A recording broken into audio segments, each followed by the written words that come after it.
Welcome, minions, to the Hyrule Warriors Grindfest. You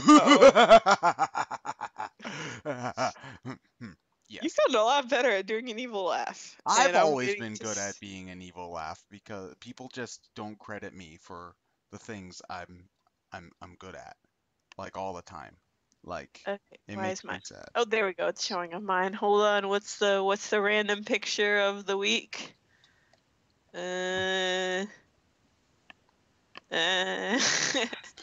Sorry, I can't.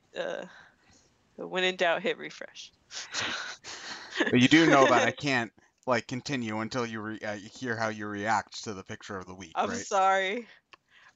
Oh, whoa, that's pretty awesome. All Is right. that like official art or No, something? that's a scene from the game where you start playing as Ganondorf and he's like, "I need minions," Vroop, and then he summons your human thing. So yeah, welcome back to the Grindfest. We had to miss last week because we were at Anime Boston, but Woo! we're back now and ready to get our grinding on and stuff. Now, before we get too deep into things, please let us know if one of us is too loud, one of us is too soft, or if the game audio is too loud or too soft. I believe these settings should work, but, you know, you never know, so I just want to be double sure, so yeah. Anyway, if you've never been to the Grindfest before, basically it's exactly what it says in the title. We grind in Hyrule Warriors. Me and Catherine just basically talk about random stuff, and this is mostly just background noise for the most part. So yeah, Yep.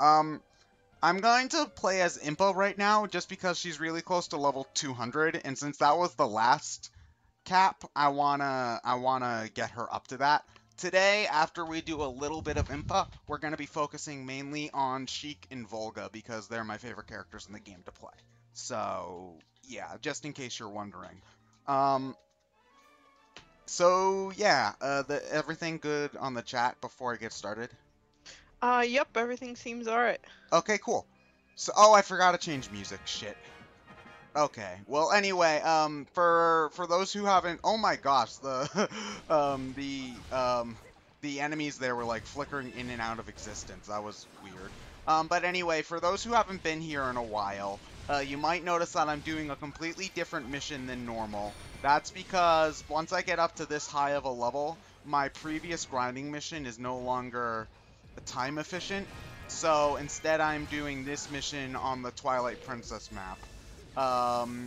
Which is a lot more dangerous because the Twilight map's obnoxious, but it has a much higher return, has a much higher time to level ratio or whatever. So that's why we're doing that now instead of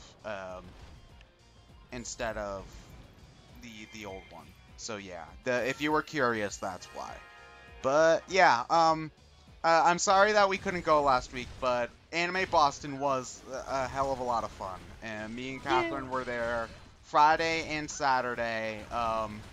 Saturday was not as Sunday it was a holiday, so we really didn't have an awful lot of I had family coming to visit, so that missed, damn it.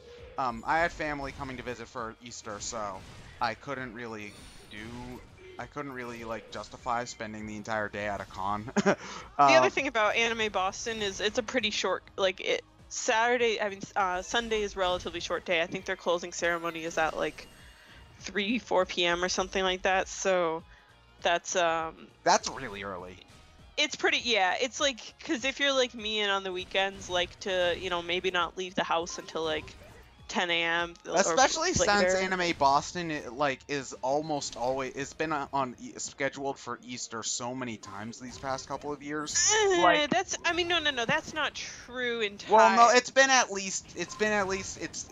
Easter this year. It was definitely Easter like 2 other years, and it's Easter next year too. So it happens a lot, and I think there are probably the past years I've been, it hasn't been on Easter weekend, but they get juggled around a lot. I'm guessing because the Heinz Convention Center can do whatever they want with them. Well, I suppose. I'm sure they bring in a lot of money, but actually, the fact that it's Easter is kind of like irrelevant to my point. I was gonna say plenty of people have like religious type things going on, and so they probably wouldn't even be able to go on early Sunday, even if they wanted to. The fact that it's Easter just kind of emphasizes that, I guess, is more what I was trying to get at. So, yeah. Ow. Okay, Impa, way to face exactly the wrong direction there. Jeez. So, but yeah. The point is, we were really only there Friday, Saturday. We did actually run into quite a few Brain Scratch fans on Saturday. Nobody on Friday, but I'm guessing like people had a life on Friday, so you know, no big deal. My feelings aren't hurt too much. I thought you ran into one guy on Friday. Wait, no, I don't think we did run into anybody on Friday. We did, but wait, we did? Who did we run into on Friday? I don't remember his name. I don't either. I'm pretty sure we only ran into people on Saturday, though. Whatever. Okay. Most of the people we ran into were on Saturday. Okay, why don't we just put it that way? No, that's true. That's definitely true. But yeah, but there were actually quite a lot of people. I think we ran into more people at Anime Boston than at PAX. So you know, it was great meeting people. It was a ton of fun. Anime Boston, it was my first time being there. Anime Boston is a great convention. I really liked it, even though I'm not like huge on anime. It's really not like just for people who like anime. I mean, we didn't go to we really only went to, well, we went to one panel, and then the other panel we went to was a panel about Fire Emblem, which was hilariously titled "Is Marth in this game?" Oh my gosh, I love that. I love the original NES concept art for Marth. It's hilarious. Oh my gosh, if you guys haven't seen that, look up like the NES concept art for Marth. He has the derpiest face. He's all like, yeah, cause like cause the way that whoever was running the panel put it is like perfect. Like we normally think of Marth as like this pretty boy, like from Smash Brothers, but then like you look at his original concept art and he's like he's such a doofus. Like like I haven't played any Fire Emblem games with Marth in them, but well, other than Awakening, but I don't think that really counts. He's DLC there. Yeah. Well, I love what they did for each game. They were like at the, you know, they talked about like the game and, you know, like a few like the highlights of it and like kind of an overview of what's going on. And then they were like, either Marth is in this game, and they had a picture of his smiling concept art. And then they're like, there was the one where he wasn't. Marth's not in this game, and it's like a frowning Marth with like the. He was shrugging, I think. Yeah. Well, and then for Fire Emblem Awakening, they were like, is Marth in this game? Kind of, and then they showed the concept art of Marth, and then they put the little mask on him, Lucina's mask. Oh yeah, I love the one where they said Fire Emblem for Fire Emblem where it was like, is Marth in this game? And then they're like, we really have no idea, and like it was just great. Yeah, no, it was a really great panel. Like the people who ran it were really awesome and really knew their stuff. And what was awesome was they were all Fire Emblem cosplayers. 3 of them were characters from Sacred Stone, which I haven't played yet. I played enough of Sacred Stone. Siblings. Yeah, they were the siblings. I believe the one of them was the bad guy too, if I remember correctly. Yep. Yeah. There was so much awesome Fire Emblem cosplay, for the record. It was outstanding. Gosh. It was amazing. I think we literally saw almost the entire cast of Awakening. I think it was just a couple of the at least the first generation. I'm pretty sure we saw everybody. Yes. We saw Frederick. Did we see a Sully? We saw Stahl, I'm pretty sure. I don't know if we saw Sully. Yeah, we saw Stahl. We talked to Stahl because Stahl was in the group with like the Donnell and the Cordelia and the Cherish, where Stahl had made the armor because he was a blacksmith, which I thought was super sweet. That was badass. There was a really good Cordelia. There was an Olivia. What I really liked the group that was the entire royal family. So it was a Crom, a female Robin, a Morgan, and a Lucina. That was awesome. And yeah, I love the Morgan that was the kid, like had the blue hair. So it was I think it was a female cosplaying it, but I think she was cosplaying male Morgan, the son of Crom and Femme Avatar. Yeah, that was great. Like, I really and almost all the cosplayers, unless you like catch them at an awkward time, like when we were waiting in line to get in on Saturday, which was awful for the record. Oh, it was so windy and cold. Yeah, so in the past years when I've gone, if you go on Saturday, often they because they have to check your bag because of security and check your pass. There's kind of a limit on how fast they can let people in, so there's a line. In the past, they've let people line up inside the Prudential Center, but I guess the fire department was probably like, you can't do that. So they made everyone line up outside. I would like to remind everyone that I was cosplaying as Catherine from Catherine, and I wasn't. Which and was it was totally weather appropriate. For the totally, record. it was amazing. I'm standing there in a short skirt and thigh highs, and at least I have my sweatshirt. But my pigtails. You took your heels off for that, right? You weren't No, going I up think and I was still wearing my heels. You really should have took off the heels for that, because Yeah.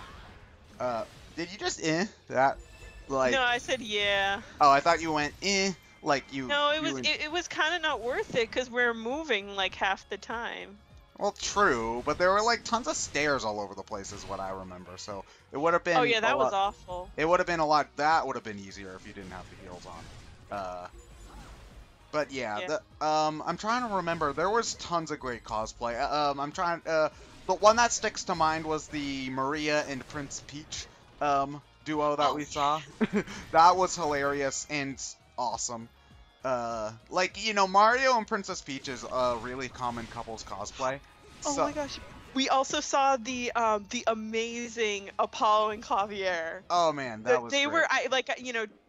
Ted and I agree that Apollo Justice is not the best Phoenix Wright game, but I mean I like Apollo. Yeah, you and your fan fictions. But no, it was really good. Oh man, it was so great too because they were really good to be in character. Like I've got at PAX, Catherine got me an attorney badge from Fangamer, I believe it was. Yeah.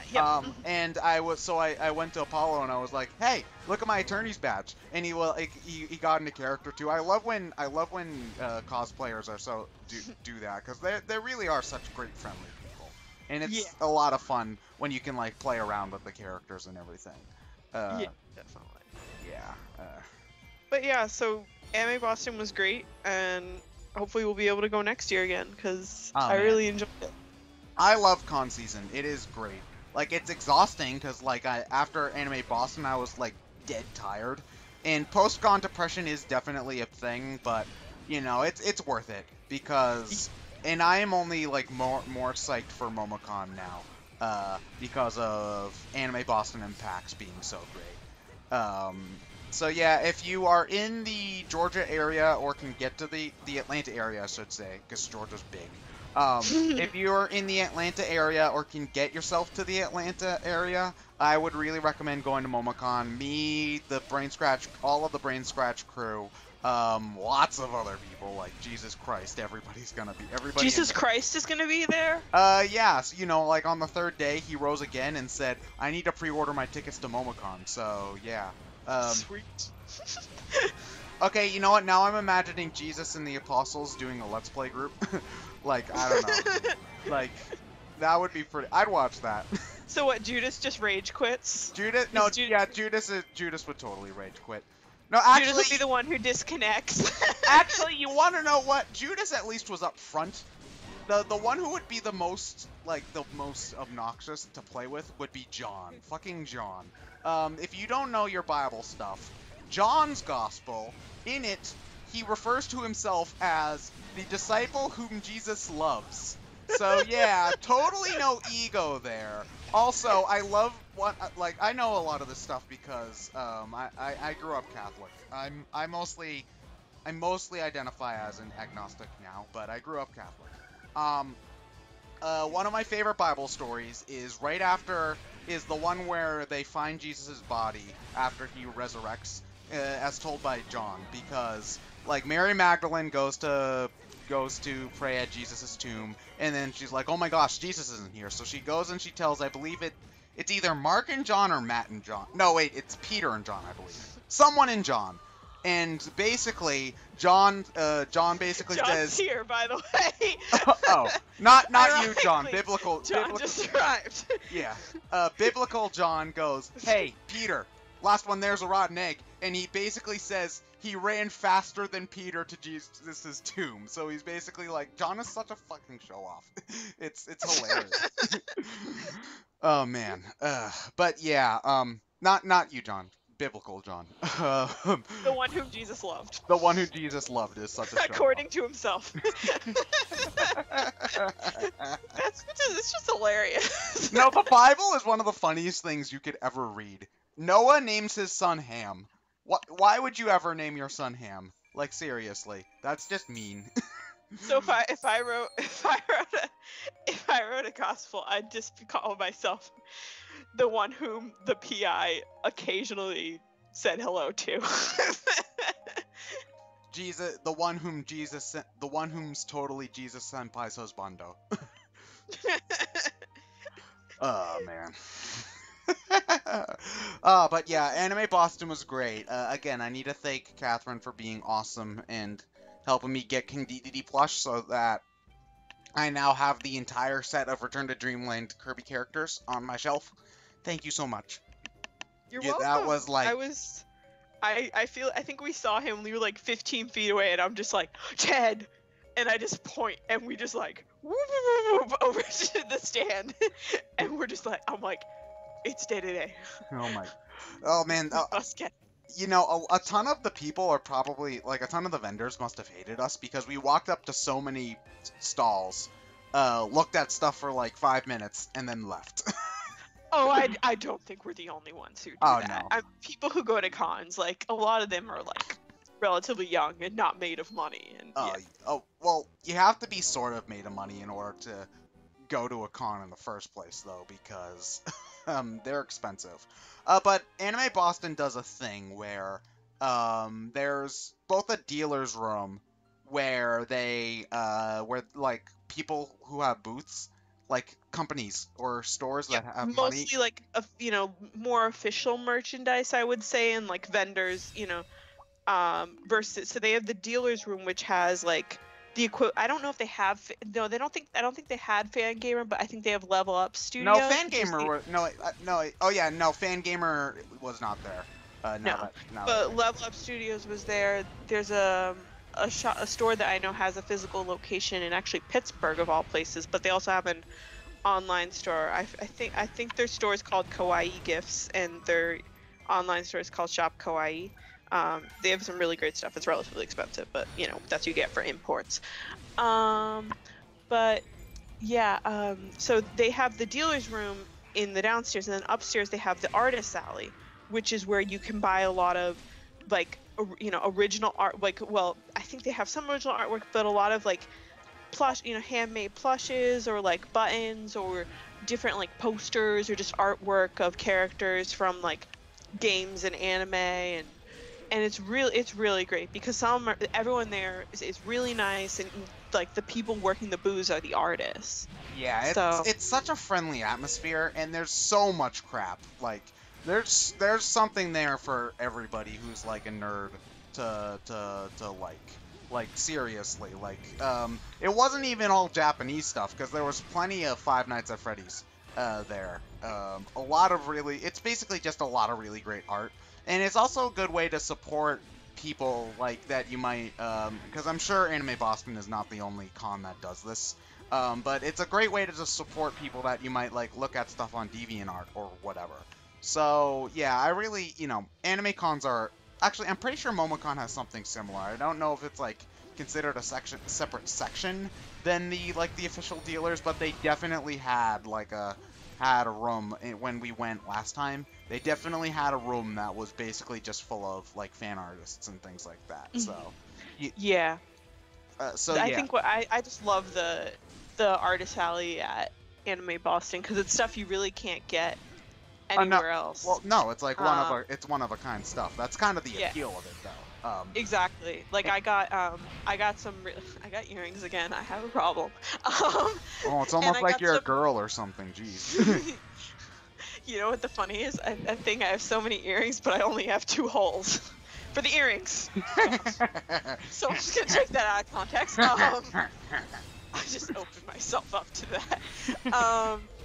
Skating right past that one. I got some pins. I love those little like buttons. And what's really cool is the people who have buttons, they have like a button press thing. So they'll make them like right in front of you, and I don't know, there's something so cool about that. It's like being made right before your eyes.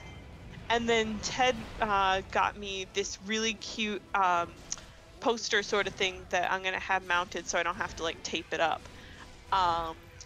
And it's from Fire Emblem Awakening. It's basically like most of the first gen characters sitting around a campfire, but it's really cute because they're all just like, it's kind of like chibi style artwork, you know, as opposed to like more realistic artwork, and it's just really I really liked it. Well, we were really lucky that I bought that on. Yeah, you got it for me Friday, and then it sold out on we came back Saturday and sold out. Yeah, so yeah, you know, it wasn't a problem. You know, I didn't really get any artwork. I got a few buttons. I got a set of Banjo-Kazooie and Mumbo buttons that were really adorable. I love those. But yeah, I didn't really get too much at the artist alley because I bought too much at PAX and I need to save money for MomoCon. So I really did not buy an awful lot at Anime Boston, but it was still such a great experience because just walking around is fun. You know, being able to see all of the different cosplayers, Street Pass, getting all the Street Passes, like literally all the Street Passes. The only thing I would say is a little bit inferior about Anime Boston to PAX is that PAX had that Yogi-Bo room. Oh yeah. Where we could just like collapse. What can stand up to the Yogi-Bo room? I mean, seriously. That was amazing. Like we just kind of collapsed into Yogi-Bos for a while. But and PAX, you're like, I mean, Anime Boston, there's like nowhere to sit. No. But we also played DDR. That was fun. I am awful at DDR. Well, I'm not that bad. I played a lot of DDR Mario Mix, but I haven't played DDR in like years, so I was really out of practice. You are shockingly good at DDR. I'm all right. I think I apologize to anyone behind me because I was still in cosplay, and that is not a good outfit for DDR. Oh no! Like with your skirt, that probably must have been very comfortable. No, I just think.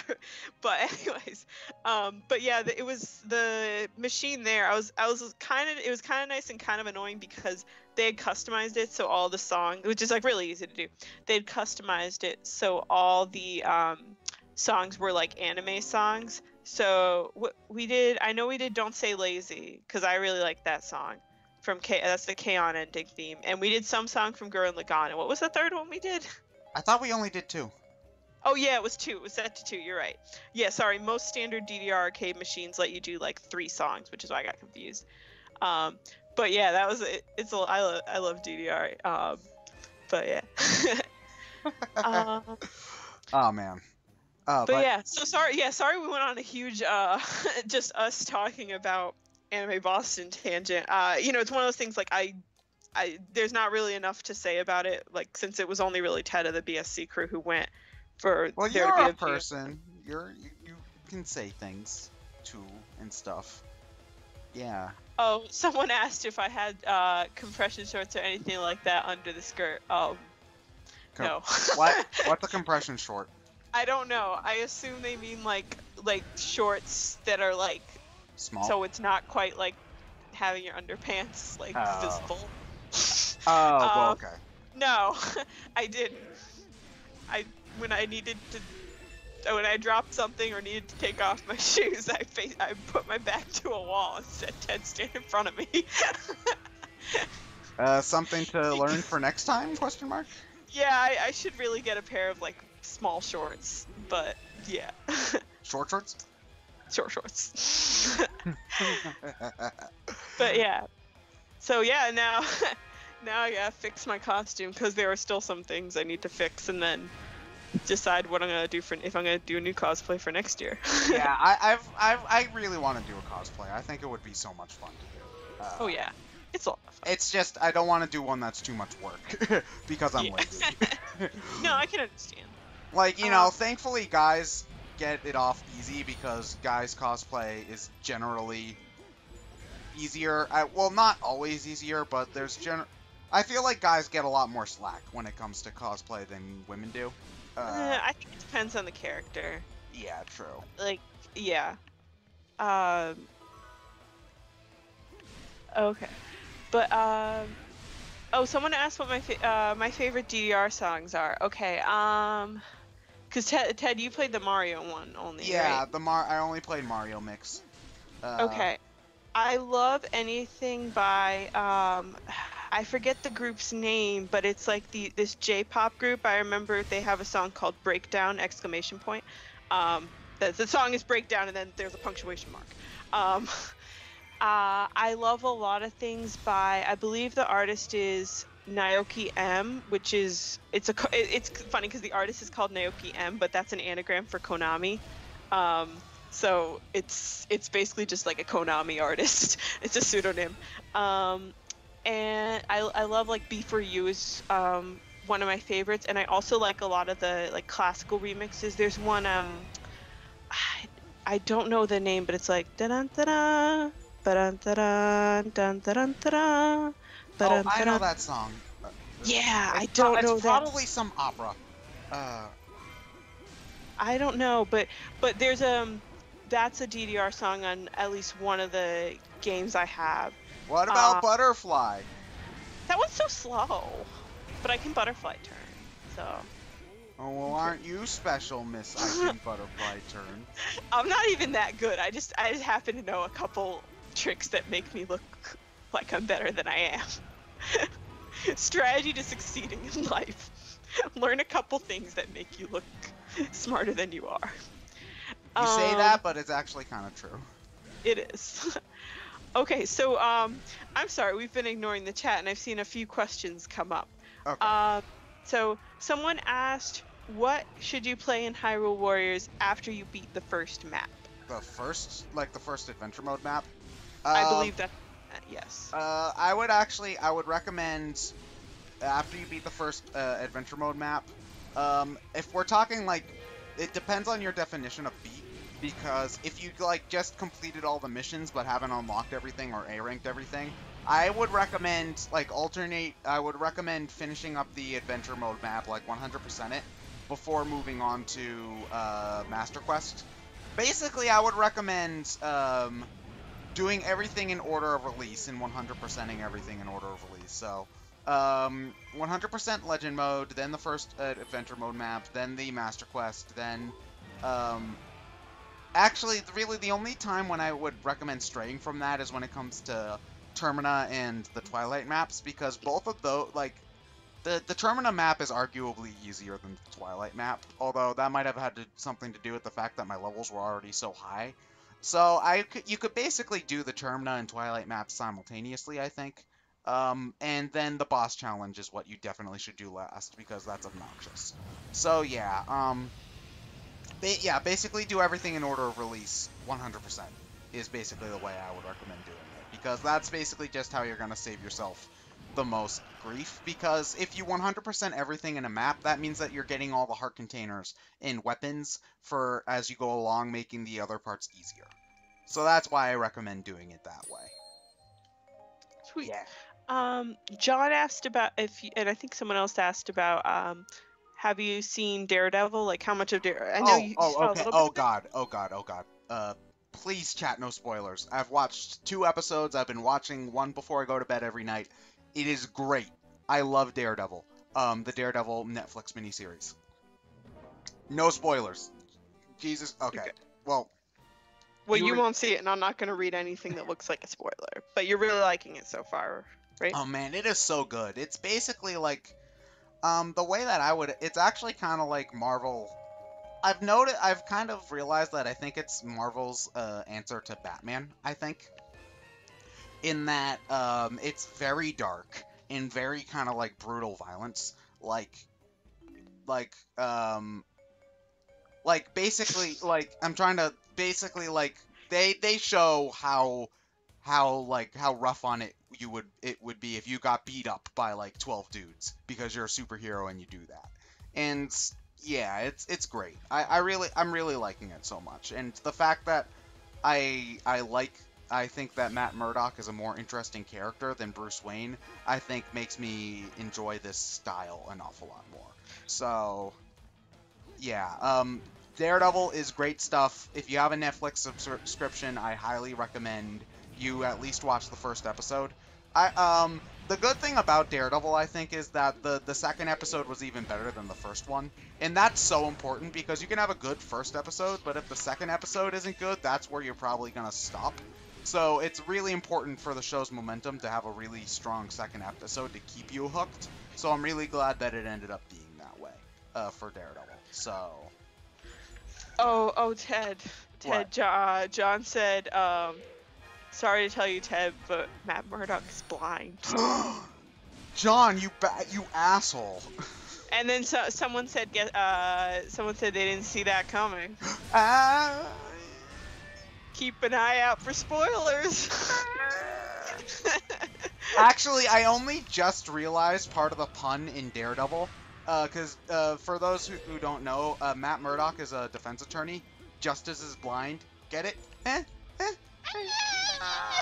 They probably made that joke in a Daredevil comic before, but you know, whatever. But what were you saying? Someone told me what the song is that song I was humming. It's Kakume, which was the version DDR was remixed by DJ Taka. I forgot about that name, but they do a lot of other cool songs, and of course Naoki M. Yeah, I should bring my DDR stuff from my parents' house, and then we can annoy my downstairs neighbor. How would you I'm trying to think about it. How would you LP DDR? Like, would you have like a camera watching everybody be stupid and dancing? Yes. Oh, imagine how annoying to edit that would be, though. We should LP DDR for Brain Scratch. Oh my god, no. That would be awkward as heck. Like maybe as a special during a con one day, but yeah. No, this is the part where I missed the step. Oh, I missed the step. Oh, look, I scratched my face. Not to mention that, like, that would be so easy for them to content claim. Like, it would be, Konami's obnoxious with it, too. Oh, really? But if split it, you know, like how you guys, I mean, you got the Mario Kart parts didn't get content ID'd in part because you kind of divided it, like, so it was, like... Yeah, so if we had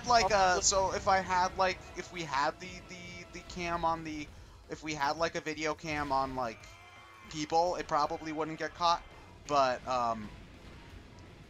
yeah, so, but, you know, that's really only works if we're doing it live, so it would have to be a convention thing, basically. Oh, good luck, John. He's dealing with the joy of the tax season. Oh, everybody loves... Wait, aren't taxes already due? No, the 15th. April 15th is tax day. Oh, okay. I got mine in. I'm waiting for my check from Massachusetts. Oh, being all like, here's the money we owe you? Yeah. Oh, if you don't file on time, you have to pay a fee. But if we don't return your refunds on time, sucks to be you. Yep. Well, I don't know when my refund's supposed to come, but I'd like it. I'd like it to come. So you get a refund on your stipend? It's not on my stipend. It's because Massachusetts, which I actually think this is very good economics for them. They give you a refund if you rent. So I rent, which I think is really good, just considering the way the U.S. tax system is structured.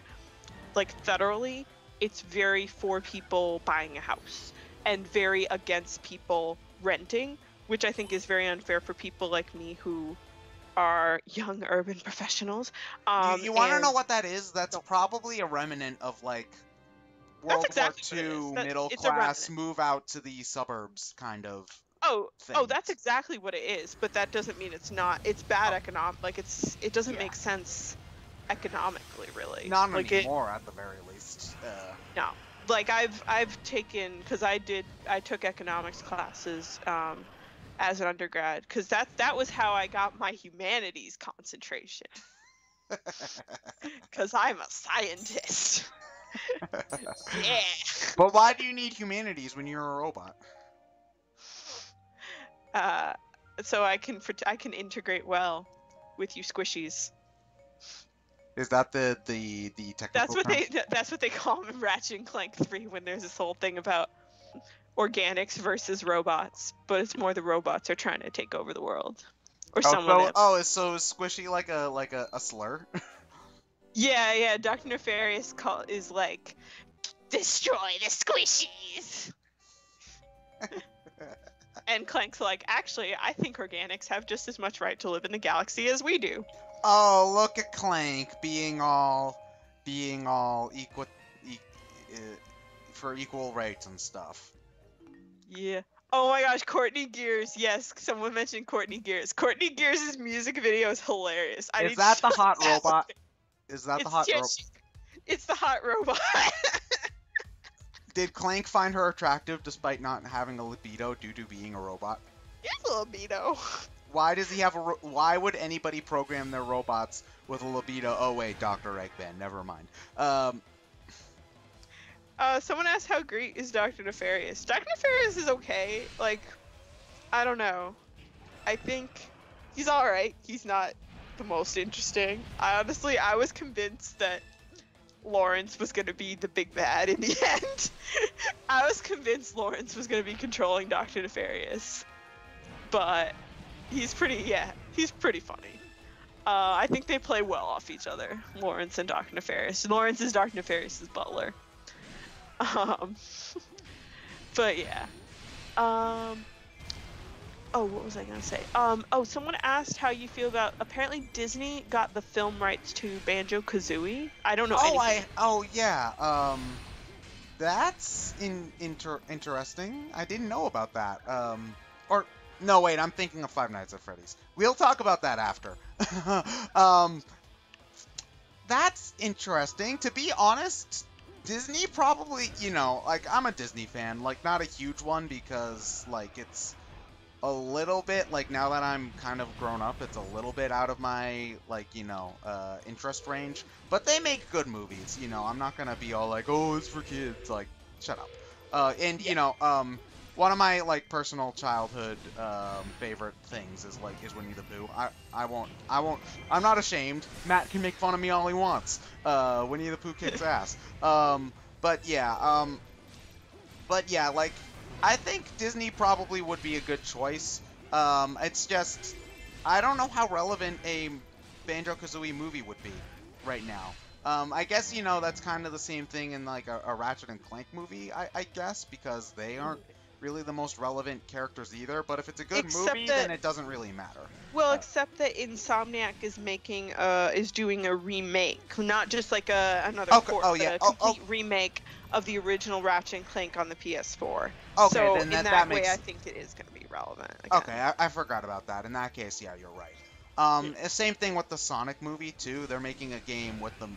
Well, actually, the game was probably part of the movie, but I think Sonic's also a different instance because he's an icon. Like, I don't know why he's an icon because, like, a good 2/3 of its games are of questionable quality, but whatever. Yeah, so yeah, I don't know how relevant a Banjo-Kazooie movie is right now. Like, I'm gonna go see it because I'm a sheep, but I'm not sure, like, how good it would end up being. I guess I'd need to know more, I think, is the good cop-out answer for now. I need to know who they have. The other thing we have to consider is just because they bought the rights to something doesn't mean that anything's going to come out of it anytime soon, if or at ever. all. Because a lot of the time, I think the rights to their IPs get bought for a movie, and then they never make something of it. Oh yeah, that happens all the time. Like, I think it's like 2% of screenplays written and submitted don't make it to theaters. So, wow. Yeah, like, first of all, like, a script has to be written. Second of all, that script has to be approved. Third of all, that has to find a director. Fourth of all, troubles during actual production need to not happen. And, yeah, so it's not a guaranteed thing that a movie would happen. So, there's no reason getting our hopes up. So, Actually, thinking about it, you might not be screaming in terror anytime soon, Catherine. Oh my gosh. Oh my Five gosh. Nights at Freddy's movie. Oh my gosh. So I think they might actually make it work because I've seen The Ring and I liked The Ring, but I thought it's pretty scary. Well, it's a And I mean, Catherine. It's a horror movie. I Being know that's scary the is point. I know that's the point, Ugh. but I think I do have hope that the director could do a good job. Maybe. Like, it's hard to know with horror movies. It depends on But what they decide to keep from the games and not. Like, whether or not they want to keep the fact that he keeps on this dumbass security guard keeps on coming back for no explained reason. You know, like really, it's a pretty, it's a pretty generic setup for a horror movie. It's like guy is stuck in place and monsters try to come kill him. Ooh, I mean, spooky. I think you could come up with Well, not. I essentially wasn't trying to. I you could was, just have it was all like you're imagining things. They're not going to hurt you, like cuz obviously they can't actually kill the guard or it's, that's the end of the movie there. well, So they I could wait until the end to kill the guard. I Oh, suppose. yeah, but they're not going to kill him on like the first night. So Oh I no. think I think it's Well, I it might think it's be actually one way I was thinking that they might do it is making it more than one night, like making it just one night, I should say, like a night at Freddy's. I think I actually, don't think that. why not? Because I think that would be really weird because how it would be weird. So the IP is called Five Nights at Freddy's. So then you're gonna make a movie called A Night at Freddy's. People are going to be very confused, and I don't think they'll be confused in a good way. I don't think you want to risk people disassociating the IP from like the original IP from the movie because you're gonna lose interest that way. I think you can only lose if you do that. That's just my opinion. I don't know a lot about this kind of market thing. I suppose. I guess it depends on how much marketability Five Nights at Freddy's as a brand has by the time the movie comes out. Because even if it is going to go through, this movie isn't going to come out for another like 2 years or at the earliest, and that's if Oh they my like gosh, rush yeah. production. So like we won't really know how like what it's like there. Because actually, thinking about it, the why doesn't he leave kind of thing, I think would be fixed, like if they had just made it one night, because like in Five Nights at Freddy's 2, they have the sixth night, I think it was, where phone guys are like, just stay there, it's safer. Like if they had made it like a night at Freddy's in the video game, and then just I don't know, like had it be hour 1, hour 2, I suppose, and have the difficulty ramp up that way, maybe it would that rather obvious plot hole, because like that's something that you just have to take game logic at its finest, like having a silent protagonist, because is the whole Five Nights thing. You just have to get over that. Is one of the things. Like actually, you know what? Thinking about it, maybe I think I've come up with a way that they could maybe make the whole Five Nights thing work and have the like whole paranormal aspect happen gradually. Like the very beginning of the movie where they're just explaining the setup, it's just like a normal security guard. Like they might not even have the animatronics move that night. Or maybe they walk around but they're not dangerous or something. Like they really just are that crappily made. And they just they can't turn them off, so they keep on wandering around, and you have to make sure that they don't get into trouble or whatever. And then as the nights go on, they start getting more and more like murderous and stuff like that. And like part of the reason why the character stays is to figure out what the fuck's going on. And I think that would be good too, because it would kind of mirror the fan community in that a lot of the Five Nights at Freddy's kind of experience isn't just playing the games, but like watching other people to see what they figured out about all the lore and stuff. So, I think it could work, but it depends on whether or not the script they have is any good. Is someone Yeah, someone's shouting? Yeah, someone's shouting for me. I'm ignoring them for a moment. Okay. They should know.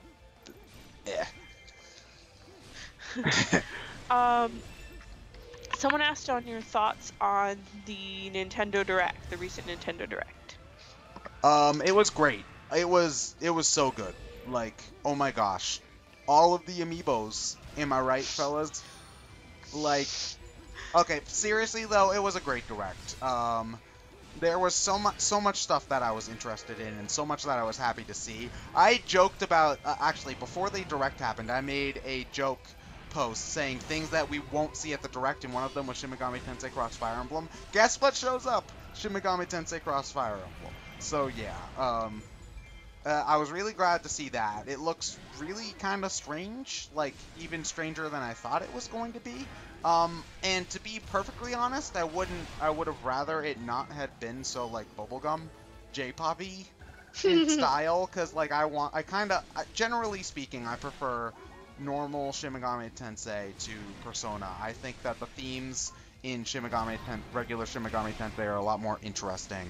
And also, this is just me, I don't like the social link thing. I think that quantifying characters by a gameplay by such a visible gameplay mechanic makes them less interesting, because a lot of the times you'll find yourself you're not really, well, like occasionally you can be, but a lot of the times you're not talking to these characters because you're interested to them.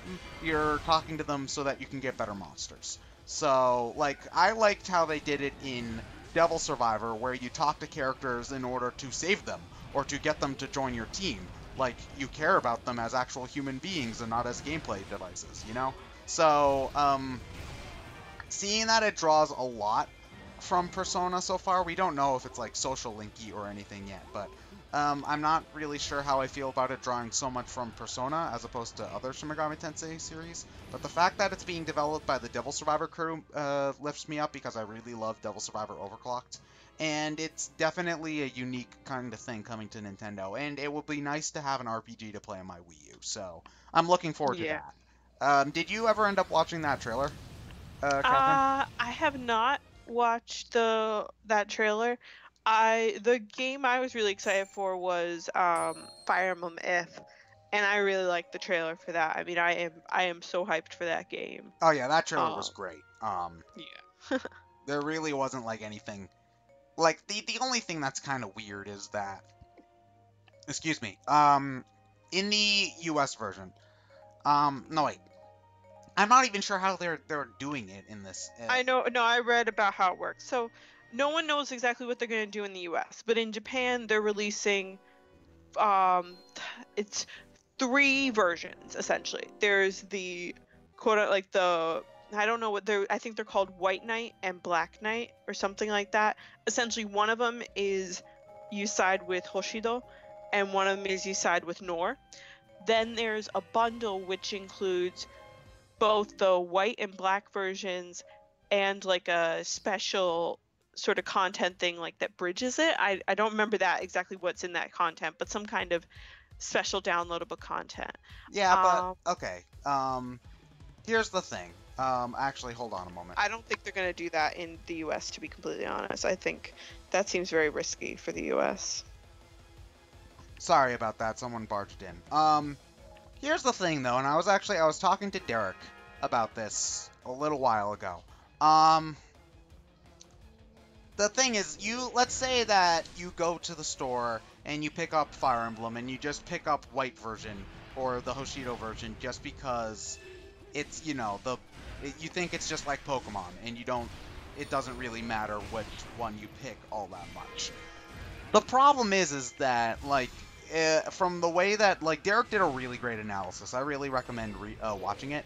But basically, it sounds like that the first 6 chapters are going to be the same for both games, and basically you're forced to make a choice. If it's the way that it looks like it's going to be, basically you make the choice before knowing what you're supposed to be choosing between, and that's dumb. That's pretty goddamn dumb. So in this case, I'm actually thinking that it might actually be better in the US if they just have, like, one cart and none of this, like, different version kind of whatever, and you actually get to make the choice, like, at that point.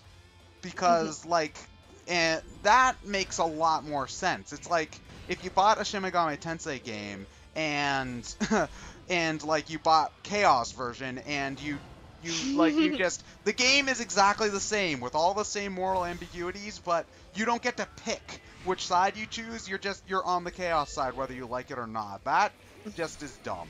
So, I really hope that, like, at the very least, like, you buy one version and then they give you a discount on the ability to, on, like, a DLC, the DLC for the other versions, and then if you have DLC for both, you can pick at Chapter 6? Like, I don't know, that seems really convoluted, though, don't you think? So I agree that I don't entirely understand the Japanese system, but I also think our details on it are kind of iffy at this point. So yeah, the game's coming out really soon, though. It's coming out in June yes. in Japan. So, like, these sort of things really kind of need to come out sooner rather than later. Yeah. So it's weird. I don't really. Well, I think part of it is that obviously Nintendo of America has not been forthcoming with.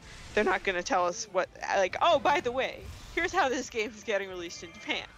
Yeah, so, true, and I think but probably... we can, it also has a lot to do with the fact that they probably haven't translated much at all of the game yet, because all of the preview stuff has been in Japanese.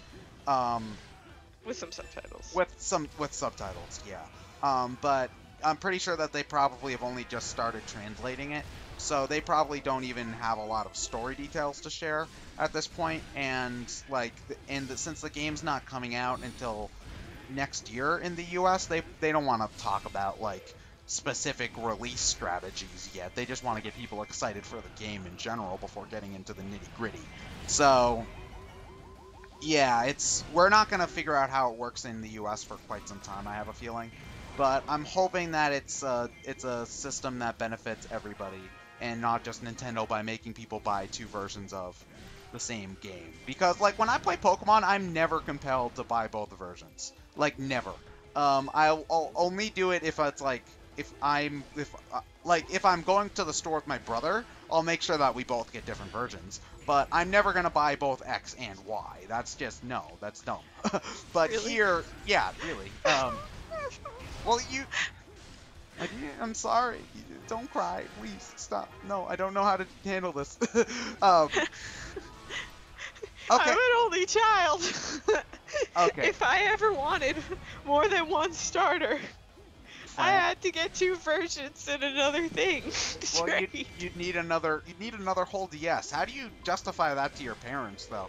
Mom, I need another DS. Why do you need another DS? You already have a DS. So yeah, I can trade with myself. True story. I have my original DS, and then I got the slim one. So yeah.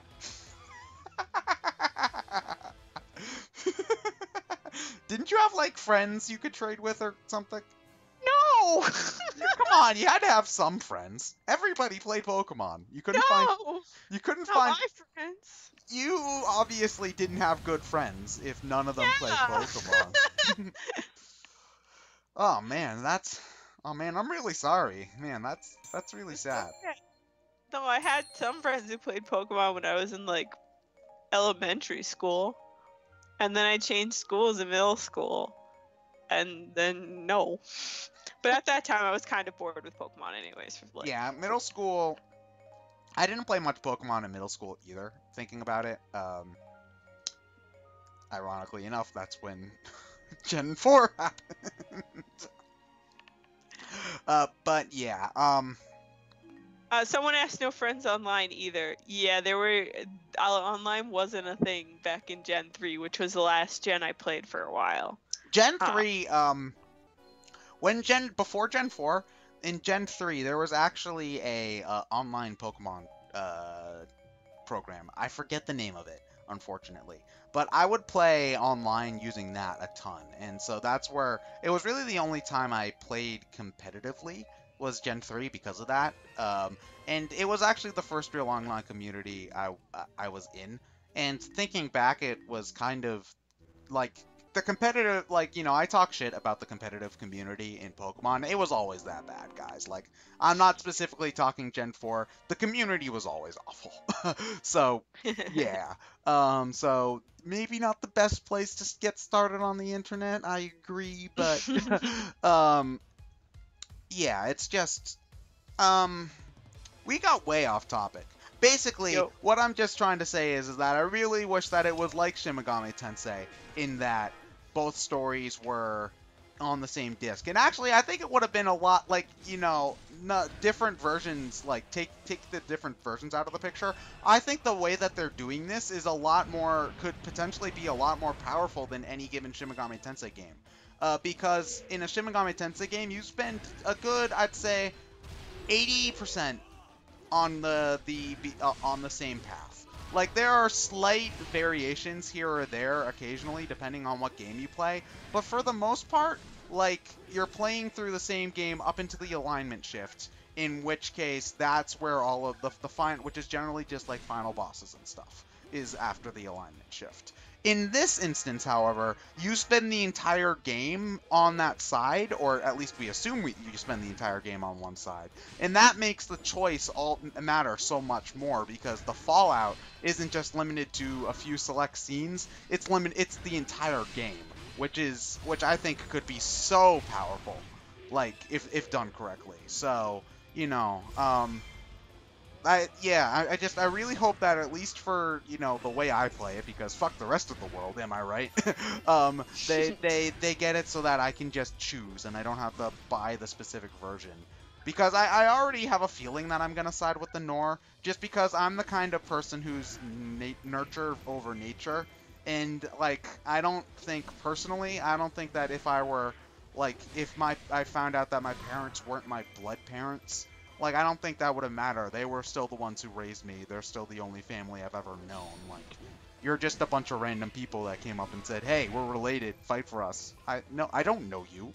So, like, that's why I have a feeling that I'm gonna pick the Nor. But, like, maybe the game, like, I could pick up the black version, thinking that, that's how I'm gonna play the game, and then I find myself really attached to all the Hoshido characters, and I decide at the last minute I'm gonna switch.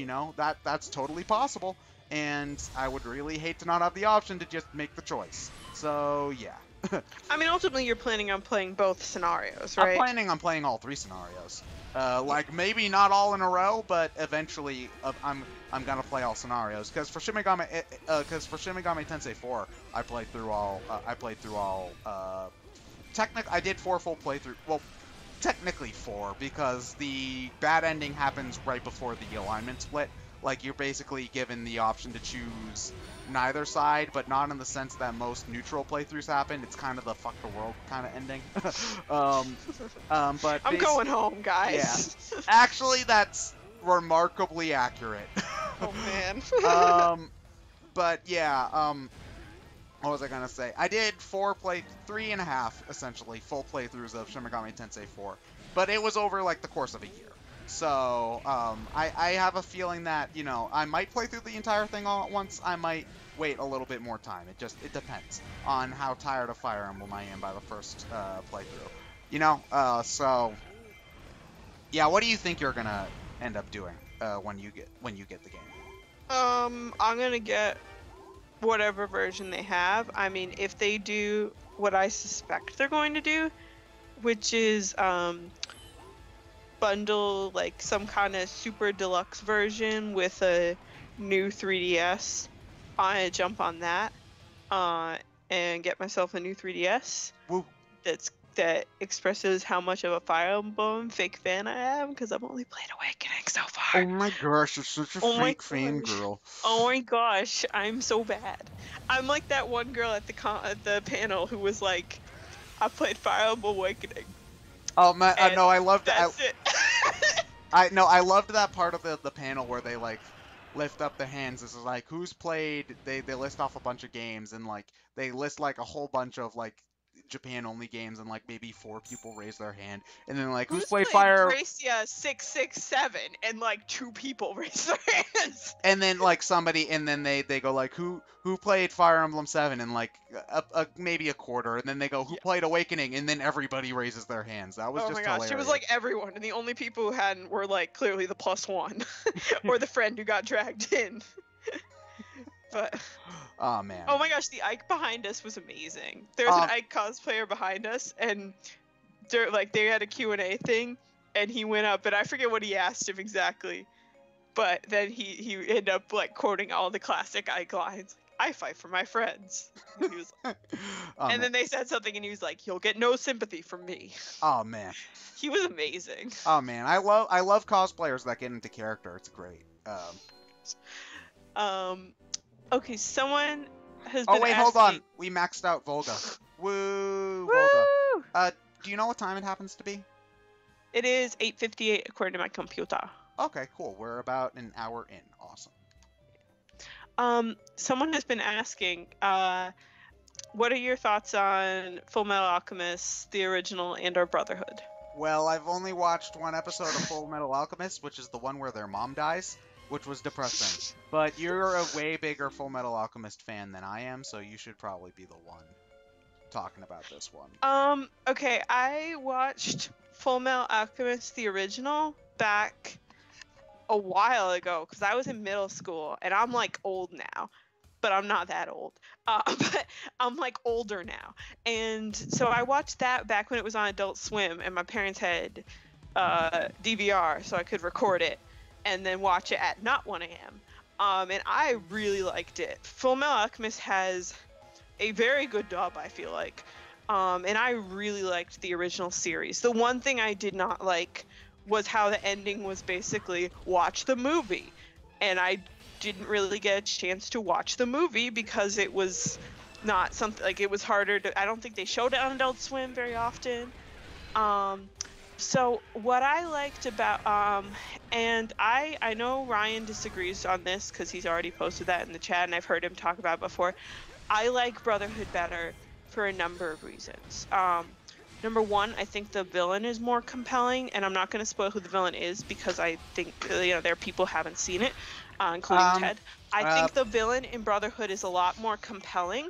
I also think a lot of the plot points that were or certain character traits, shall I say, that were established in the original, such as why does this certain character age when others of his type do not.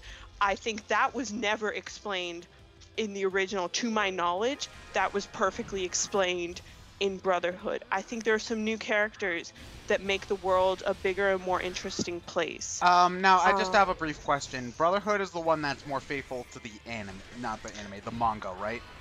Correct. The original was made before the manga was finished, and they discussed with Hiroku Asakawa, I'm probably getting the name wrong, I apologize.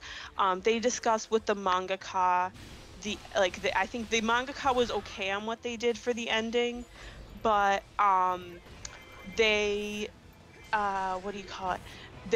Then they worked with her for the ending of Brotherhood, so it tied in perfectly with the manga, because I think they came out the author of Fullmetal Alchemist is a woman. Yes. Oh, I didn't know that. The mangaka's female, yes. For some reason, I thought it was a dude. Never mind. Yeah, it's very unusual because a lot of the mangaka for Shonen, I believe, are male, but the mangaka for Fullmetal Alchemist is female. But yeah, I don't care if people like the original or Brotherhood better. I'm just saying what my reasons. So you can't argue, you can disagree with my reasons, but I do have my reasons for liking Brotherhood better. That said, I loved the original, and I do agree. I will say my one downside of Brotherhood is that I feel like the beginning is very rushed, because a lot of the stuff, they kind of assumed, you've probably already seen the original, so some of the stuff, we're just kind of going to rush through real fast. Like, boom, boom, boom, all these things happen. Oh, they're state alchemists. Great. And I'm like, and if it's your first time seeing that, I think you'd be like, wait, what happened? So I think my suggestion is, if you have not seen either series, definitely watch at least, you could probably get away with watching like the first half of the original and then going into Brotherhood if you want to see the original ending. But I think if you have the time, watch both. The original is 52 episodes, and Brotherhood, I believe, is 64 episodes. So they're long series. If everybody just has the time to watch 100 episodes of anime, am I right, fellas? Yeah, right. Okay, no, I'm just joking, because that, I think about that, and then I remember One Piece is a thing, and then suddenly that becomes way more reasonable. Oh yeah, someone pointed out that Brotherhood has better openings in the anime than the originals. I strongly agree with that. My favorite opening. You mean opening songs? Yeah, opening animations and songs. Yes. The only one I really like for the original is the last one. I think it's called Rewrite, and I love, like, way more than that one. I love the first opening for Brotherhood. It's again by the artist. The artist is Rui, R-U-I. It's a beautiful song, and she's an amazing vocalist. Actually, I think the song's on iTunes. I should download it. You should torrent it? No, I should purchase it for 99 cents and support a lovely artist. You should torrent it? Oh my gosh, stop saying illegal things. You should break into a jail and take out all the serial murderers? What? You said to keep on saying illegal things. Someone also said Golden Time Lover. I love that one too. I love the English where you can't even tell what they're saying. They're like... So you mean they're just singing Japanese? Oh my gosh. Wait, they got Lady Gaga to do one of the openings to Fullmetal Alchemist? No, he's the guy's saying something about polka face. It's like Hoshi no polka face. I'm like, what? Oh, these people are really into Central Europe folk music. Then are you saying polka? Anybody? No. Okay. No. But yeah. What was I gonna say? But yeah, so yeah, I think it's one of the best shonen out there, honestly. That's my opinion, but yeah. Okay, well, now what other shonen have you watched though? I mean, I've watched some Naruto, but it was like, what I like about Fullmetal Alchemist, it's just darker than most shonen get, and it has like more thematics, I feel like. Yeah, I don't know. But I'm trying to think of other shonen I've watched. I mean, Attack on Titan's shonen. Is it technically shonen? No, it's pretty shonen. It's shonen. It's shonen. But yeah. Okay. Like, I feel like you should at least watch some Dragon Ball for like the historical aspect. No, if I'm gonna watch things for historical aspect, there's a lot more series I still haven't seen. I have a very long backlog of things that are subjectively better than Dragon Ball Z. Not Z. I'm talking like original Dragon Ball. Because original Dragon Ball's subjectively better than Dragon Ball. You'd like Dragon Ball. Dragon Ball's really cute. I would not like Dragon Ball. No, the original Dragon Ball. I do not like the art style at all. It's adorable. You would be. What? No, trust me.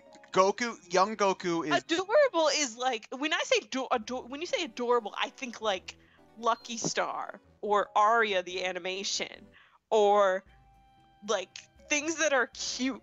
No, like they do like cute. No, well, Dragon Ball isn't really a shonen because it's not really about fighting all that much. Like, you gotta realize that the martial arts.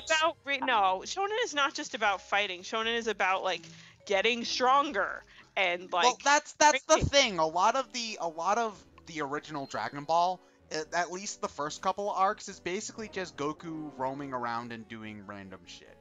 That's the shonen thing. Oh yeah, I've also seen some of Inuyasha. Not a huge fan of that either. There we go. That's another shonen. Like it's basically I think if you gave it a chance, you'd like it. It's pretty. The first I've watched.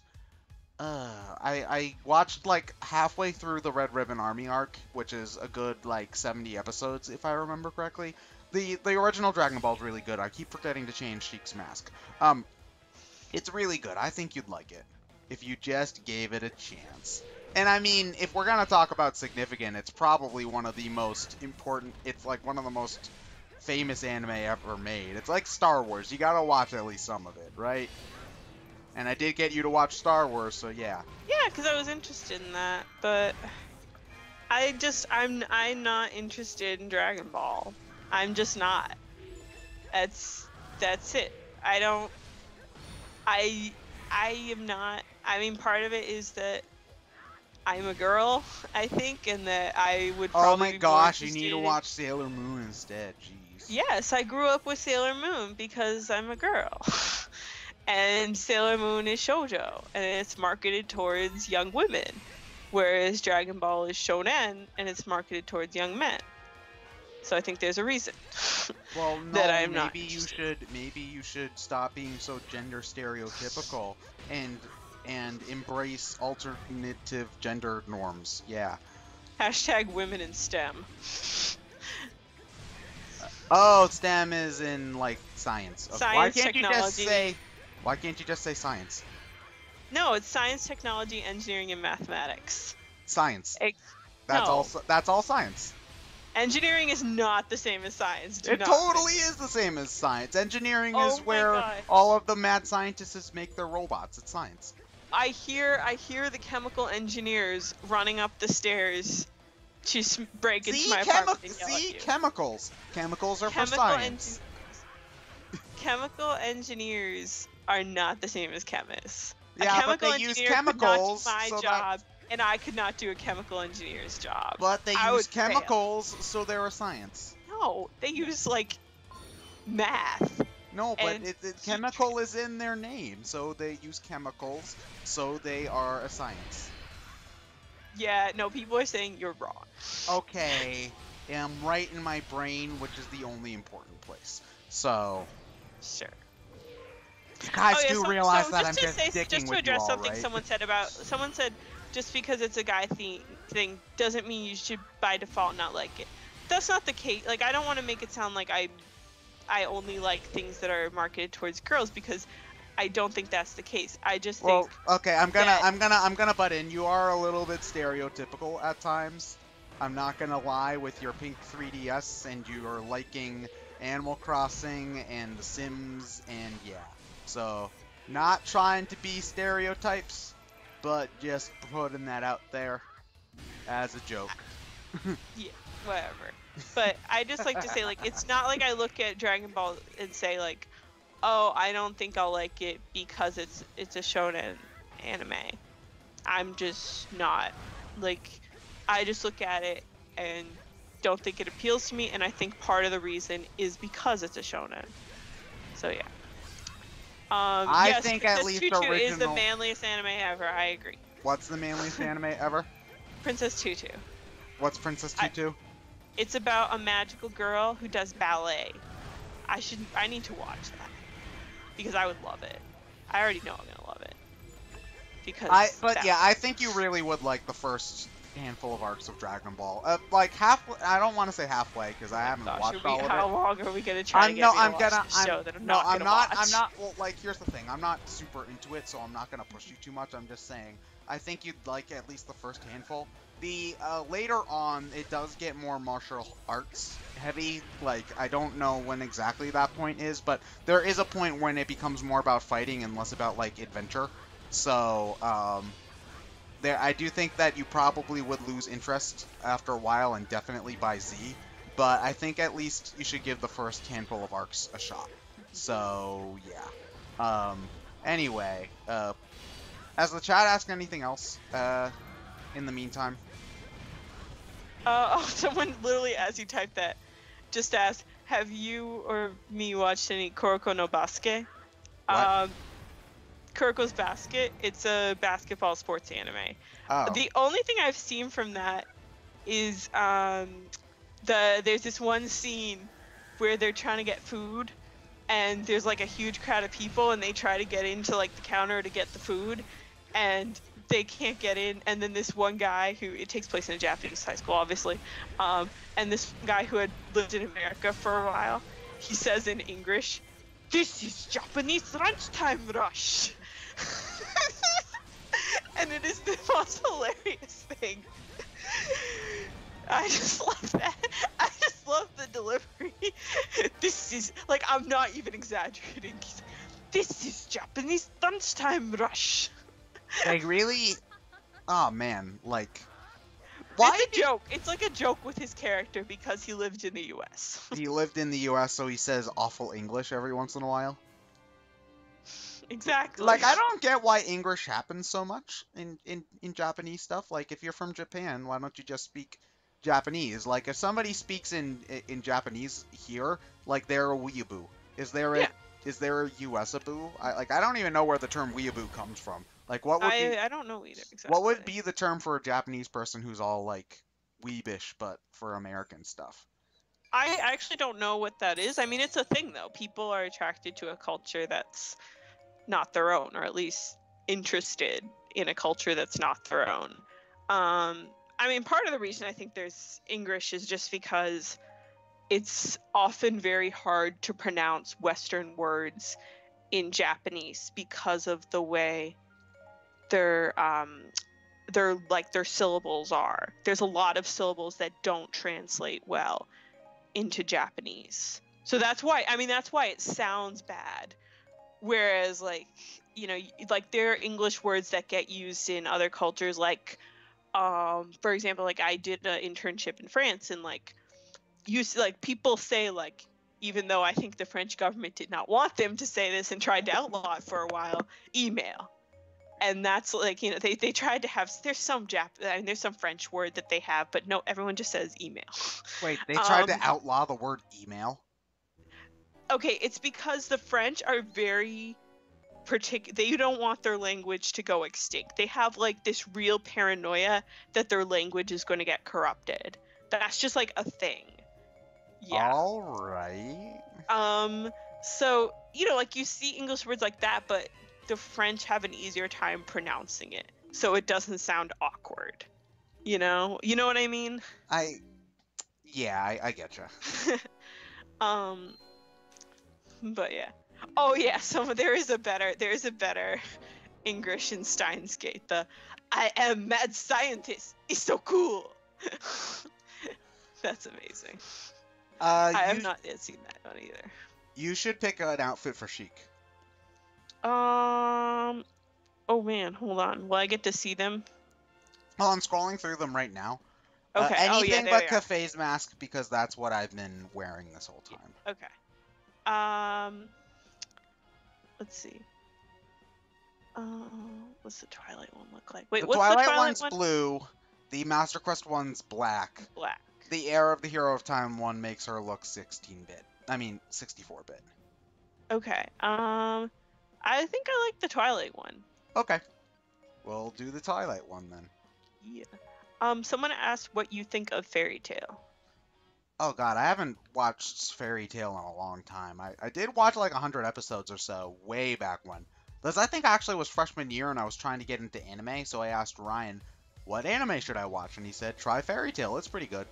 So I don't really remember too much of it, but it was fun. I remember it slowed down, and when it started slowing down is when it got when I started to lose interest, because like if there's one thing that shonen is famous for, or just anime in general, although like not every anime does this, actually a lot of anime are really short, but one thing that shonen are famous for, in particular, Dragon Ball Z and Naruto and One Piece are the crowning examples of this, are going on forever. And what I liked about Fairy Tail early on was that arcs were generally limited to like 10 episodes at the most. So like things kept moving and there wasn't an awful lot of fluff. That stopped happening after a while in Fairy Tail, and I started getting bored a lot quicker. So yeah, I haven't kept up with it. I don't know like what the recent like arcs are or anything, but I liked the characters. It was a fun show. I don't know if I'm ever gonna like ever stop watch the rest, because anime is such a time commitment. I think I've basically just given up on seriously following anime in general. I think I'm just gonna occasionally watch a show that I'm interested in, I think is how it is. Like when the second season of Attack on Titan is done, I'm gonna watch that and I'm gonna binge that. But I don't really have much else to say about Fairy Tail, other than that. You haven't seen that, right? Because that's pretty shonen. Yeah. It basically they're wizards, and not like Gandalf wizards. They just call a wizard someone who can use magic. That's just a translation thing from what I've heard, because the term for wizard doesn't have the like person who uses magic in Japanese doesn't have the same like Gandalfy Merlin kind of connotation it does in the West. So yeah. So, but yeah, it was pretty good. I liked it, at least up to a point. So yeah, Sweet. yeah. Sorry, I space out a lot. If you have not already noticed. It's okay. Someone asked a while ago what I do as a chemistry graduate student, and I answer that because I think that's a great question, and I'm somewhat self-centered, and I'll talk about myself.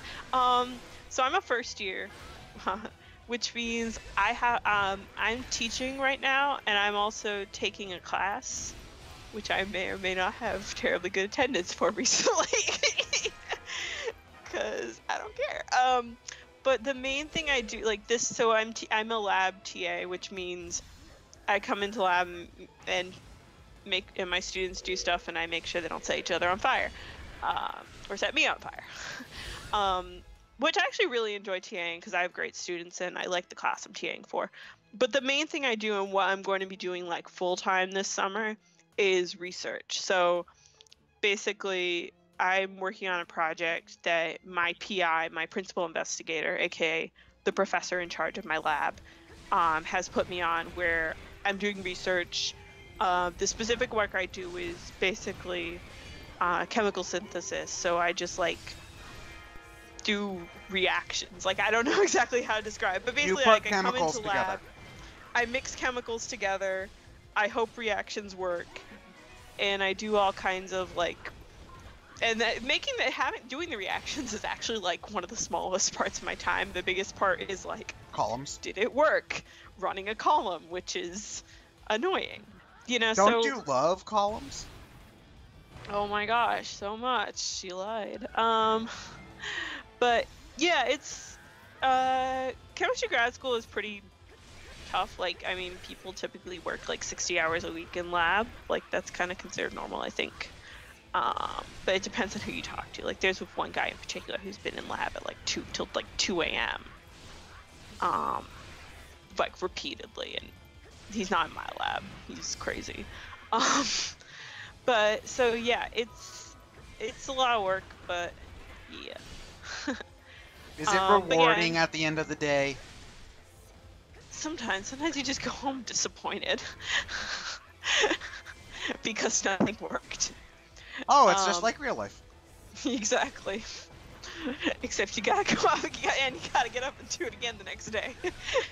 But yeah, no, I think yeah, no, I'm happy to talk about grad school because I think, especially because like, yeah, I think people are scared of like the sciences and STEM in general, and I wish it felt more accessible because it's a lot of work, but like it's it's like I wasn't sure if I could do it, but I'm doing all right, I think so.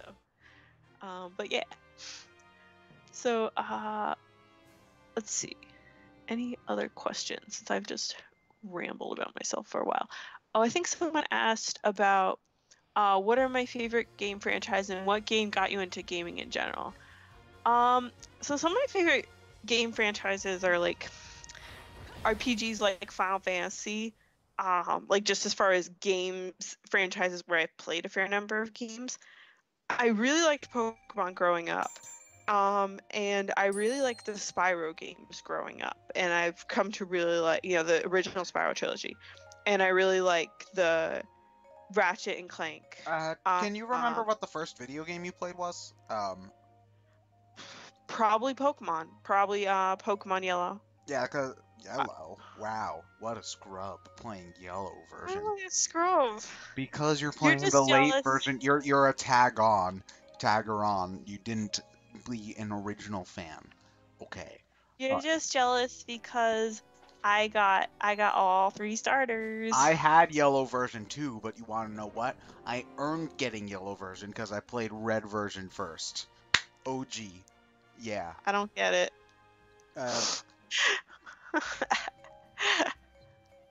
But yeah. But yeah, so I would say I like platformers. Kind of a soft spot for 3D platformers because that was more what I mostly grew up with, but Well, what ones did you play other than Spyro that you can remember at the very least? That's a good Rayman. Rayman 2 was a game another game I played a lot of. Rayman 1 is very different because Rayman 1 is 2D, and I played the Rayman Advance, like the GBA port of that. Oh yeah, I played Rayman Advance. I never beat that game though because it's balls hard. But it was fun. You never beat it? No, I never. I Did think you I beat beat it. I have a corrupted save file that Oh. I have a corrupted save file that won't let me move on, but I'm pretty sure I actually beat it. There's a few levels in there that are super hard though, like the one where it's dark. The Artland is. Oh, the Artland's pretty dark, but Eat at Joe's is worse because it's completely dark. That's the cave level, right? Yes, the cavey it's dark and your fist lights up. Also, there's the one where there's a Shadow Rayman who follows your every move, and if he touches you, you die instantly.